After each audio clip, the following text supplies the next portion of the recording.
Pak. Ieu aya nu kabegal ieu mobil pick up. Video amatir warga memperlihatkan seorang pria diikat di dalam mobil dan mengaku dibegal di Jalan Lingkar Selatan, Kecamatan Cisaat, Kabupaten Sukabumi, Jawa Barat. Bahkan semua barang berharga miliknya mengaku raib digasak pelaku begal. Namun saat dilakukan pemeriksaan oleh polisi ditemukan banyak kejanggalan. Kepada polisi, pria tersebut mengaku nekat merekayasa jadi korban begal lantaran butuh uang untuk biaya nikah dan bayar utang. Sebelumnya, uang hasil penjualan sayur milik bosnya sebesar 9 juta rupiah serta barang berharga miliknya yang diakui diambil pelaku begal ternyata masih disimpan olehnya. Bahkan untuk meyakinkan orang lain, pria tersebut nekat mengikat dirinya sendiri menggunakan tali tambang agar terlihat seolah-olah menjadi korban kejahatan jalanan. Hasil pemeriksaan terhadap saudara N tersebut, ya, dia butuh uang untuk keperluan keterangan dia itu untuk membayar hutang. Hasil keterangan dia mengikat sendiri, seolah-olah dia diikat orang lain, fakta di lapangan diikat sendiri dan tidak ada teman yang lainnya. Tidak ada orang lain yang terlibat lagi ya? Tidak ada. Kasus tersebut selanjutnya diselesaikan dengan musyawarah lantaran semua barang serta uang tunai hasil penjualan sayur masih disimpan. Pemirsa, seorang bocah perempuan menangis histeris saat menyaksikan rumahnya dihancurkan alat berat dalam proses eksekusi di areal PT Smart Padang Halaban. Kawasan yang telah diduduki warga selama belasan tahun itu dieksekusi berdasarkan putusan pengadilan.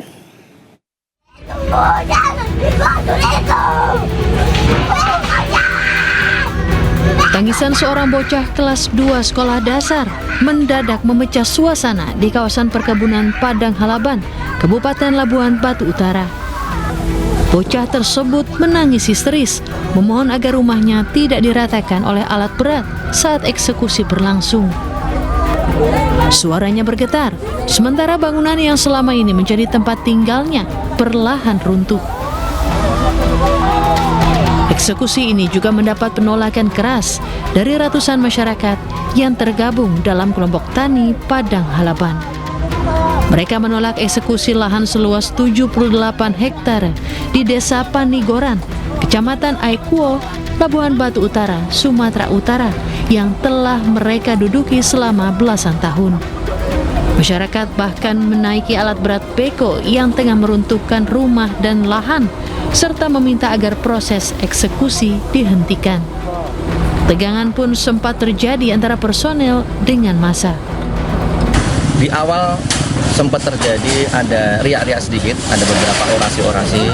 Namun demikian dari teman-teman yang melakukan orasi, baik warga maupun kelompok-kelompok tadi yang melaksanakan orasi, sekarang sudah menyadari bahwasanya eksekusi ini memang sudah harus berjalan. Eksekusi tersebut meratakan 96 rumah dan lahan seluas 78 hektare. Pengamanan dilakukan dalam rangka berdasarkan putusan pengadilan yang telah berkekuatan hukum tetap. Dari Labuhan Batu Utara, Sumatera Utara, Randy Kurniawan, iNews melaporkan. Pemirsa, tim Lupak Satres Narkoba Polres Darmasraya, Sumatera Barat berhasil meringkus 3 pelaku penyalahgunaan narkoba.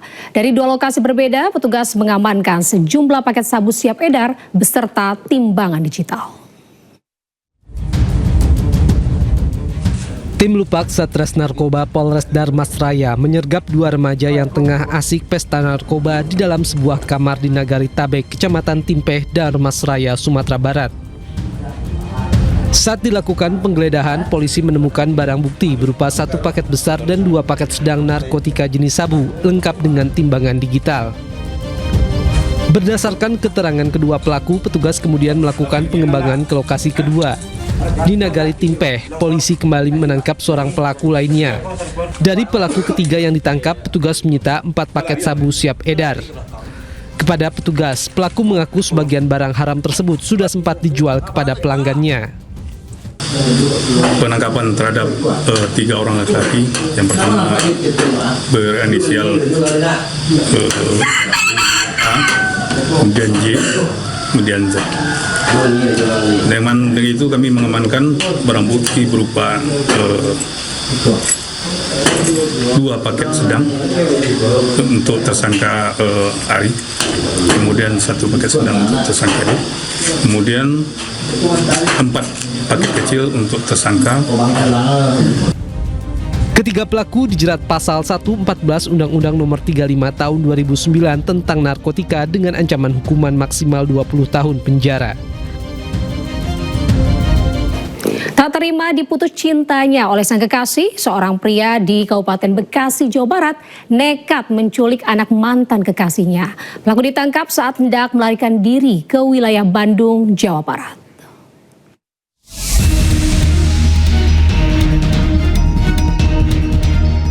Unit Jatanras Polres Metro Bekasi berhasil mengungkap kasus penculikan seorang anak 12 tahun yang terjadi di Kecamatan Tambun Selatan, Kabupaten Bekasi, Jawa Barat. Kejadian bermula saat korban hendak membeli 4 buah tabung gas LPG di sebuah warung yang tak jauh dari rumahnya. Namun korban tak kunjung kembali ke rumah, membuat ibu dari korban membuat laporan ke Mapolres Metro Bekasi. Dari hasil penyelidikan, unit Jatanras menemukan titik keberadaan korban yang ternyata dibawa kabur oleh kekasih dari ibu korban. Motif pelaku menculik korban lantaran kesal dan tak terima cintanya diputus oleh ibu korban. Kemudian korban membeli 4 gas LPG. Setelah itu korban mengantarkan 2 gas LPG terlebih dahulu dari warung tersebut kembali ke rumah. Setelah diantarkan 2, kembali lagi korban ke warung tersebut untuk mengambil 2 tabung gas LPG yang tersisa. Namun setelah mengambil 2 yang tersisa, korban tidak kembali ke rumah. Namun di perjalanan bertemu dengan pelaku atau terduga. Dan pelaku tersebut menghampiri korban dan mengajak korban untuk ikut bersama dengan pelaku. Karena awalnya korban merasa takut, akhirnya korban mau dan mengikuti ajakan dari pelaku tersebut. Atas perbuatannya, pelaku terancam hukuman maksimal 15 tahun penjara.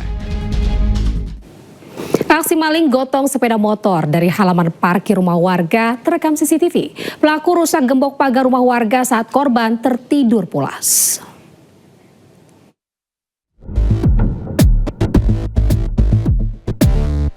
Detik-detik 2 maling saat beraksi mencuri sepeda motor di salah satu rumah warga di Medan Denai, Sumatera Utara terekam kamera pengawas. Kedua pelaku beraksi dini hari memanfaatkan waktu di mana korban tertidur pulas. Awalnya pelaku mondar-mandir di depan rumah korban, kemudian mengendap-endap dan merusak kunci gembok lalu masuk ke garasi rumah korban. Sempat mencoba merusak kunci kontak sepeda motor, namun para pelaku memutuskan untuk menggotong motor keluar dengan cara mengangkat ban depan sepeda motor. Pemilik motor baru menyadari sepeda motornya hilang pada pagi hari, melihat pagar rumah terbuka dan motor sudah tidak ada. Jam 8 pagi, yang jaga anak saya buka pintu, kemudian melihat pagar sudah terbuka dan kereta sudah tidak ada. Kemudian kami cek CCTV, rupanya mereka mengambil kereta, membuka pagar dan mengambil kereta saya pada jam 4.45, lebih kurang jam 4.45 sampai jam 5. Itu pada saat menjelang azan subuh. Pelakunya yang terlihat dari CCTV itu 2 orang, satu menggunakan masker dan satu yang sedang menghisap rokok. Berbekal rekaman kamera pengawas, korban telah melaporkan pencurian ini ke Polsek Medan Area dan berharap pelaku segera tertangkap.